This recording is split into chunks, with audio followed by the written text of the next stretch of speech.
Okay, you're probably wondering, why would you ever want to listen to a video on selling fast? That's never going to be good for a seller.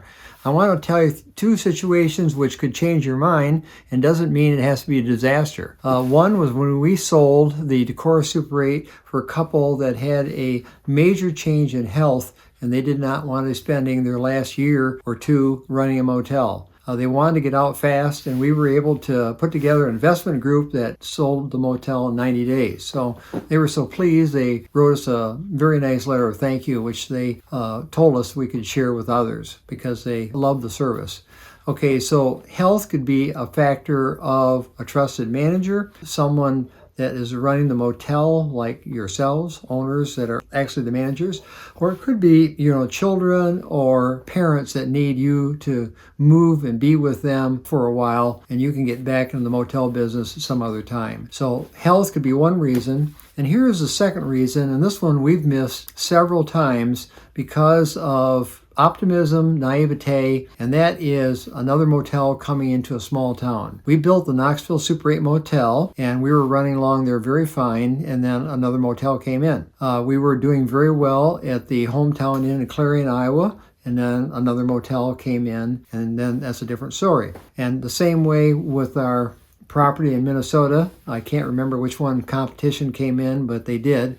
We were former owners of the Super 8 in Austin, Albert Lee, Wilmer, Winona, Marshall. And when competition comes in, it's going to erode at you. I know you're thinking, they're going to charge 100, 110 a night. We can charge 80. We can beat them any day of the week. But here's the thing to ask yourself. Does additional motel in a town actually increase the demand? Or are there only so many motel nights that any given town needs? And so another motel coming to town means you split it up. So yes, there is some ways that it does increase demand, because a nicer facility coming to town means more high school reunions for people. People that are paid to drive all day long can stay in a nicer place. The beds are brand new. The TVs are always bigger, and the lobby is nicer.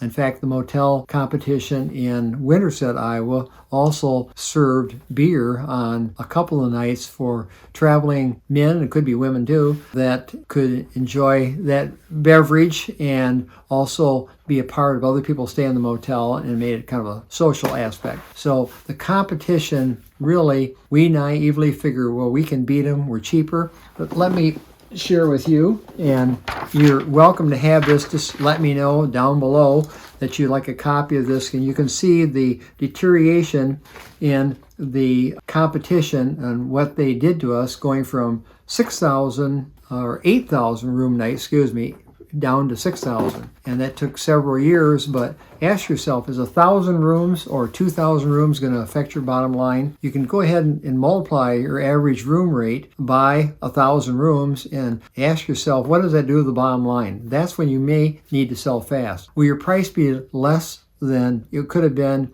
last week, last year, before competition even thought about coming in? Yes, it will be. It doesn't have to be, though, as bad as it's going to be in 3 to 5 years. And so that's an opportunity for you to sell fast. And also, you might want to consider, if you have people with substantial net worth, to sell it to them on contract. Now, we sold recently the Clarion Motel on contract because the doctors are enjoying 10%, and the people that bought it actually have other property. So they're substantial.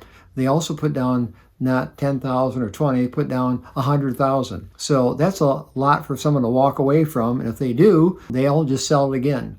So in this case, they sold it on contract. They have a nice annuity coming in, and then the contract balloons in 5 years. Also, they have hired us to help them supervise it by making sure property taxes are paid, insurance is in force with us listed as a lost payee. And then finally, I enjoy going by there once a year for a cup of coffee and seeing the good folks that bought it, and also gives us an opportunity to see how things are going.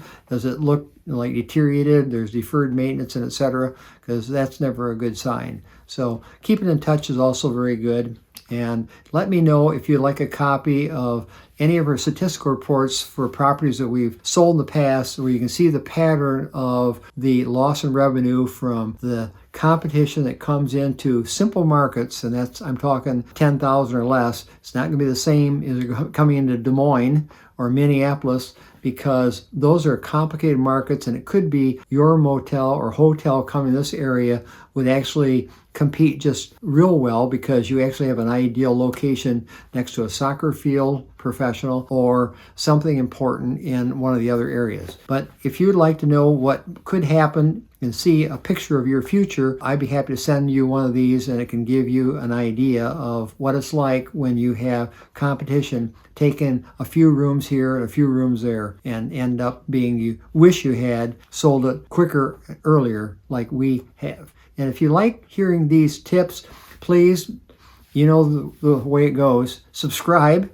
and then that helps send more your way and lets me know that these are useful to you. Thanks.